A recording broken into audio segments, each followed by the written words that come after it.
Police in Tameside in Greater Manchester are investigating the deaths of 20 people who are all patients of the same GP. Welcome to Killer Personality. And today, we are counting down our top 10 serial killers in the United Kingdom. She thought she'd get away with it. But this was the moment the game was up. Hello, Lucy, is it? Yeah. Hello, my name's Chester, please. Look, it's Stefan, 2 seconds. Oh, yes? Yeah, thank you. For this list, we will be looking at the UK's oldest and newest serial killers, from convicted crimes to attempted and potential body counts. Number 10, Patrick Mackay. Patrick Mackay gained notoriety in the 1970s for a series of brutal murders. The serial killer has served time for 3 murders, but originally owned up to 8 more before retracting his statement. Born on September 25, 1952, in Kent, England, Mackay grew up in a troubled family environment and exhibited signs of mental instability from a young age. Mackay's killing spree began in 1974 when he was just 21 years old. Over the course of a few months, he committed several murders, often targeting vulnerable individuals such as the elderly or homeless. His victims included both men and women, and he used various methods to carry out his killings, including stabbing and bludgeoning. One of Mackay's most infamous murders was that of Father Anthony Green, a Catholic priest whom he later hacked to death with an axe and left in his blood-filled bath in the village of Shorney in 1975. Mackay also killed his own mother and a close family friend during this time. Mackay's killing spree came to an end in 1975 when he was arrested and charged with multiple counts of murder. He was found guilty of his crimes and sentenced to life imprisonment, despite being eligible for parole. Mackay had been denied release multiple times due to the extreme nature of his crimes and concerns about his mental health. As of 2023, Patrick Mackay, dubbed the Devil's Disciple, is back on the streets after 47 years, despite being deemed too dangerous to be freed permanently. Allitt was pretty much evil and showed absolutely no compassion whatsoever. In fact, used children to glorify herself. That's pretty evil. Beverley Allitt is one of Britain's worst female serial killers. Number 9, Beverley Allitt, also known as the Angel of Death. She was born on October 4th, 1968, in England, a notorious serial killer known for her crimes as a nurse in the early 1990s. She moves from drawing attention to herself by being ill herself to actually inducing illness in a child in order to gain attention as being the caring angel that is looking after that child. Allitt worked as a pediatric nurse at Grantham and Kesteven Hospital in Lincolnshire, where she committed a series of murders and acts of harm against her patients. Between February and April 1991, Allitt administered lethal doses of insulin and other drugs to at least 4 children, causing their deaths. She also harmed numerous other patients, causing them to suffer from seizures, cardiac arrests, and other serious medical complications. Allitt's crimes sparked a massive investigation, and she was eventually arrested and charged with multiple counts of murder, attempted murder, and grievous bodily harm. During her trial, it was revealed that Allitt had a history of fabricating illnesses and seeking attention by injuring herself and others. In May 1993, Beverley Allitt was found guilty on several counts, including 4 counts of murder, 11 counts of attempted murder, and 11 counts of causing grievous bodily harm with intent. She was sentenced to life imprisonment with a minimum term of 30 years. She became eligible for parole in November 2021, but she remains at the secure mental health unit. Number 8, John George Haigh, also known as the acid bath murderer, a serial killer who operated during the 1940s. Born on July 24th, 1909 in Stamford, Lincolnshire, Haigh grew up in a strict religious household. He exhibited criminal behavior from an early age, including fraud and theft. Haigh's criminal activities escalated in 1944 when he began a series of murders for financial gain.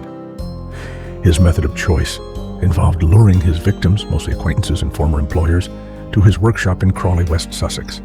There, he would bludgeon or shoot them before dissolving their bodies in sulfuric acid.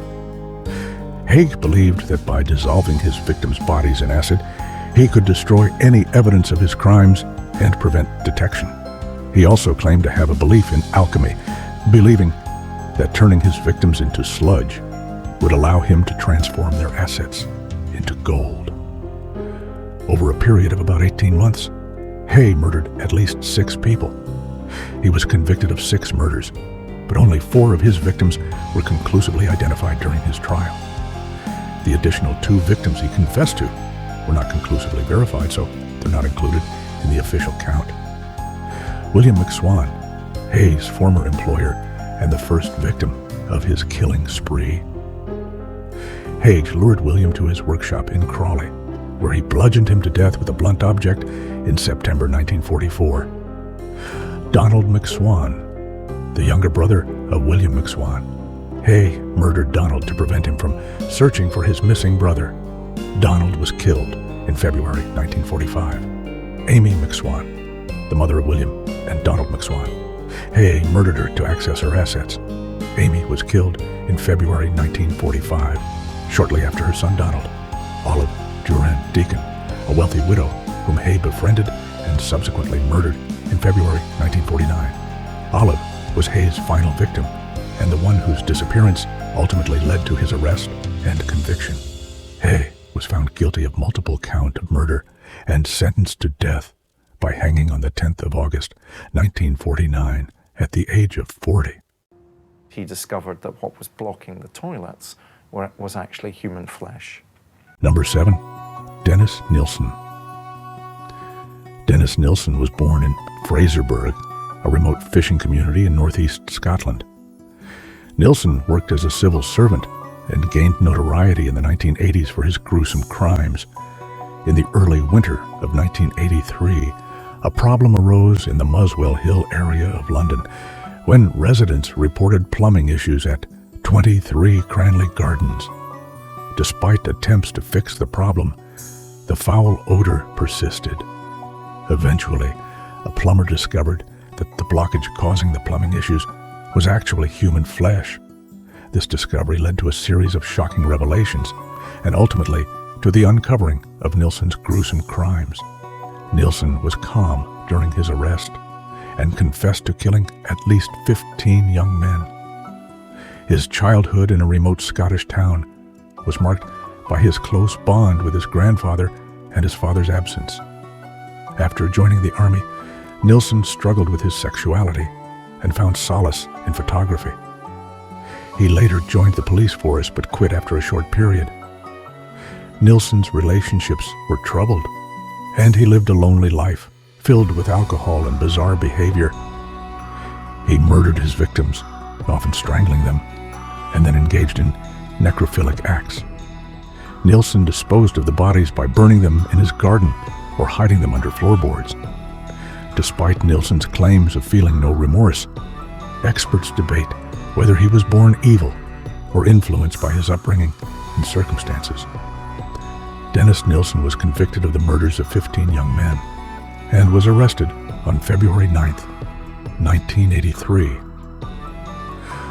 Following the discovery of human remains blocking the drains at his residence in Cranley Gardens, Dennis Nilsen died on May 12th, 2018. He was 72 years old at the time of his death, while he was serving his life sentence in prison.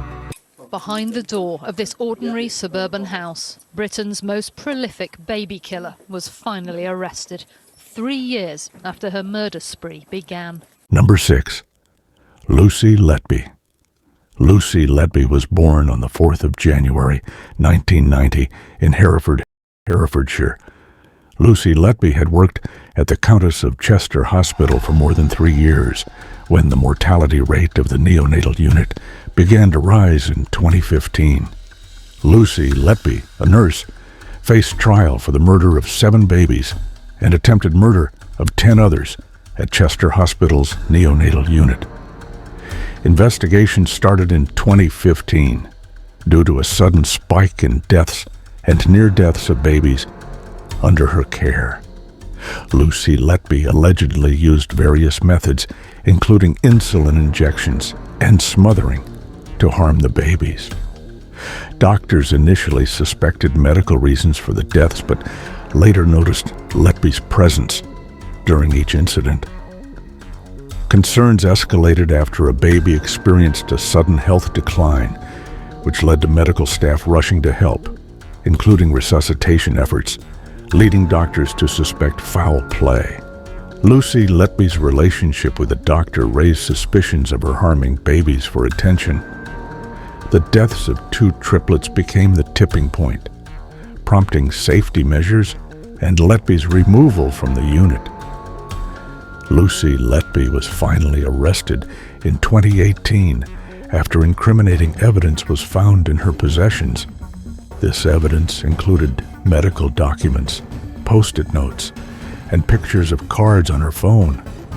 Additionally, in the case of one of the babies, a sympathy card sent to parents of a baby she's accused of killing, which was considered significant by the investigators, leading to her conviction.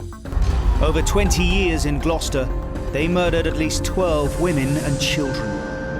These women went through hell. They were abused and tortured for fun, for kicks. Number 5, Fred and Rose West. Fred and Rose West were both born in Gloucester, England. Fred West was born on September 29, 1941, and Rose West was born on November 29, 1953. Fred and Rose West got married on January 29, 1972. Fred and Rose West are notorious British killers responsible for over 20 years of murders in Gloucester, with at least 12 victims, including women and children who were abused and tortured. Police initially disregarded vital clues regarding Heather West's disappearance. Heather West was the daughter of Fred and Rose West. But a bizarre story from her siblings led them to search the Cromwell Street premises.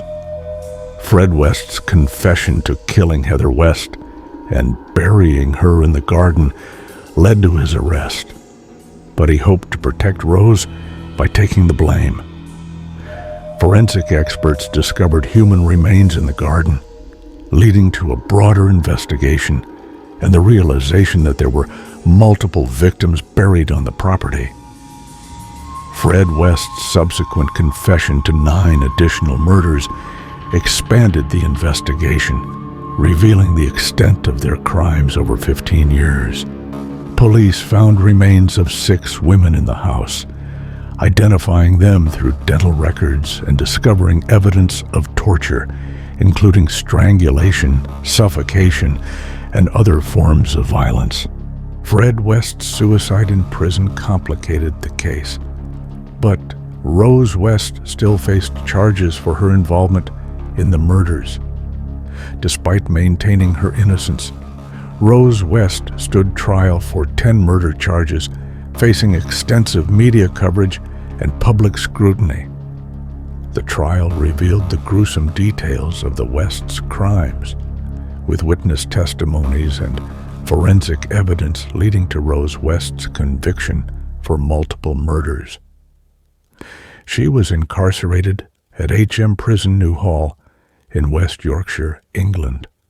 He was the grave digger and he also worked in the mortuary, and this was a job that he was said to absolutely enjoy, become obsessed with death and dead bodies, and there was all kinds of stories of grave robbing and so on. Number 4, Peter Sutcliffe.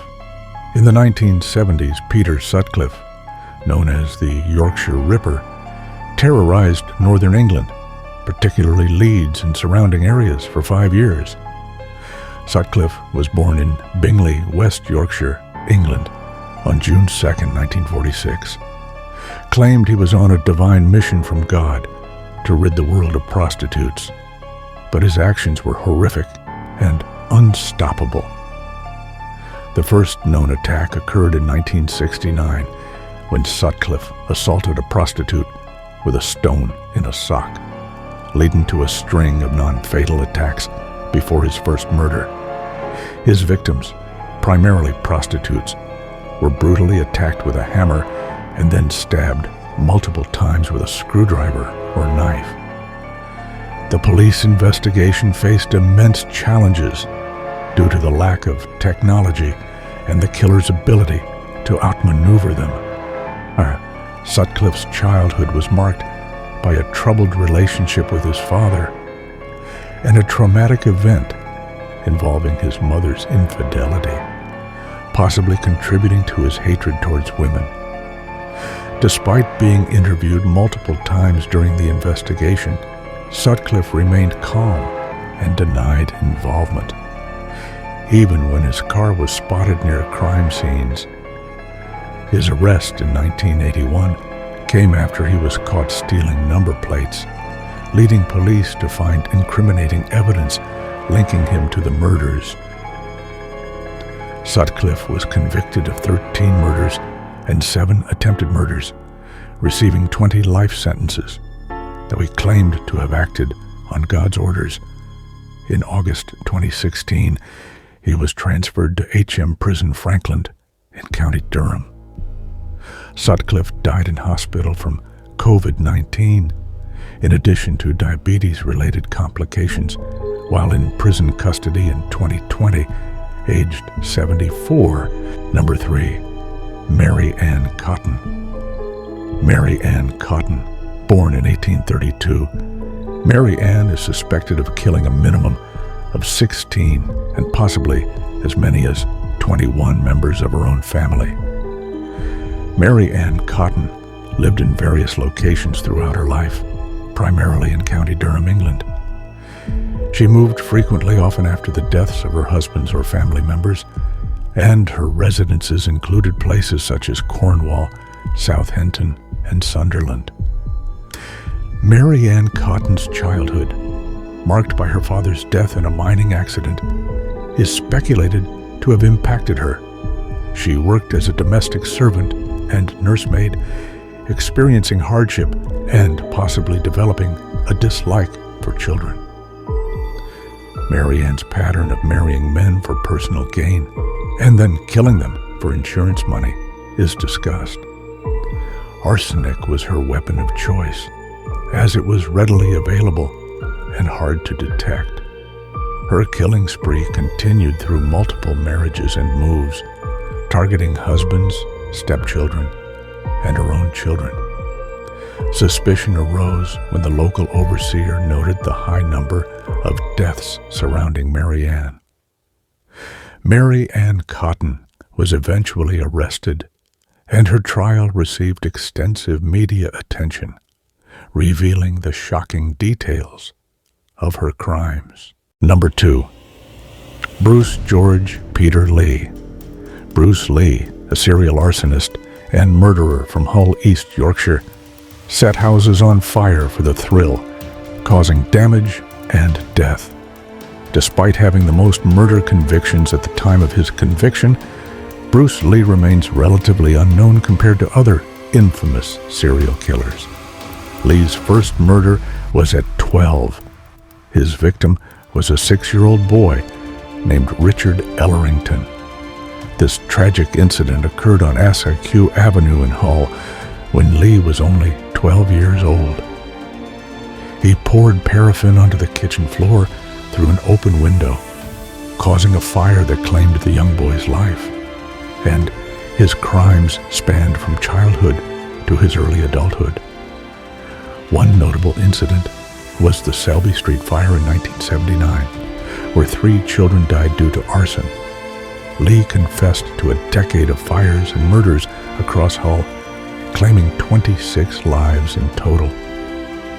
The choice of victims was random, and Lee expressed a devotion to fire.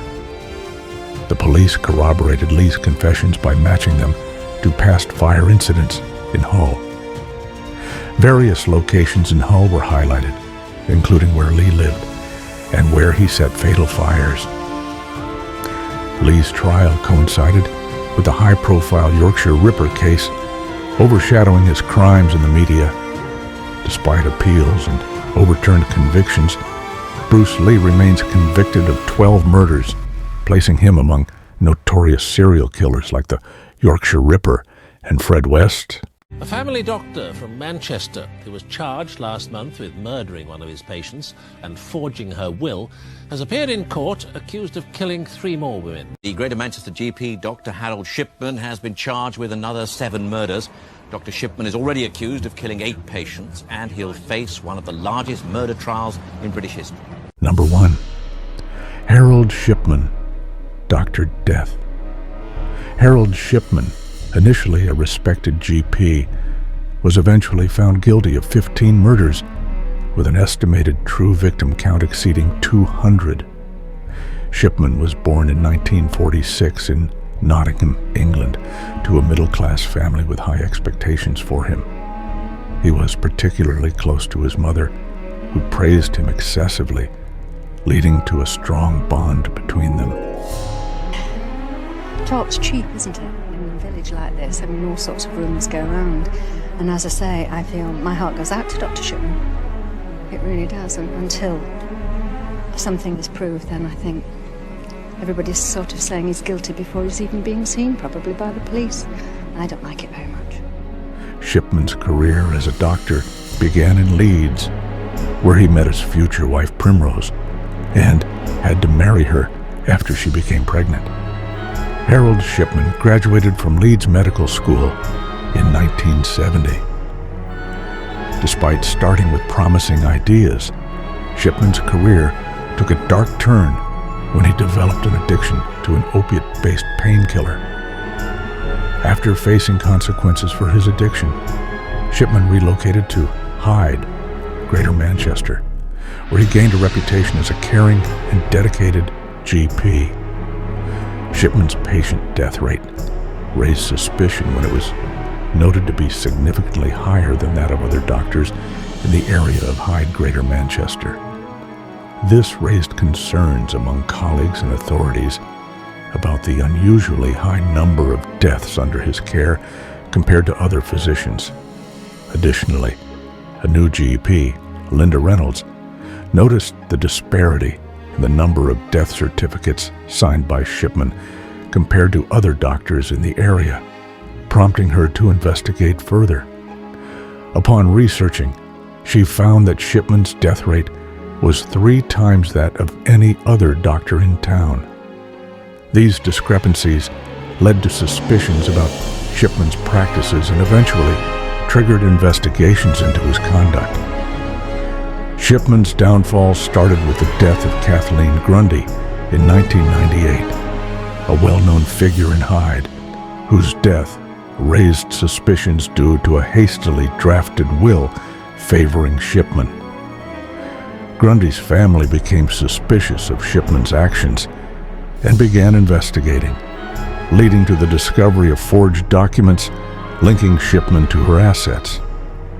Despite initial skepticism from authorities, forensic evidence and post-mortem findings eventually revealed Shipman's guilt, exposing him as Britain's most prolific serial killer. Harold Shipman died by suicide in his prison cell on January 13th, 2004, while serving a life sentence at Wakefield Prison in West Yorkshire, England.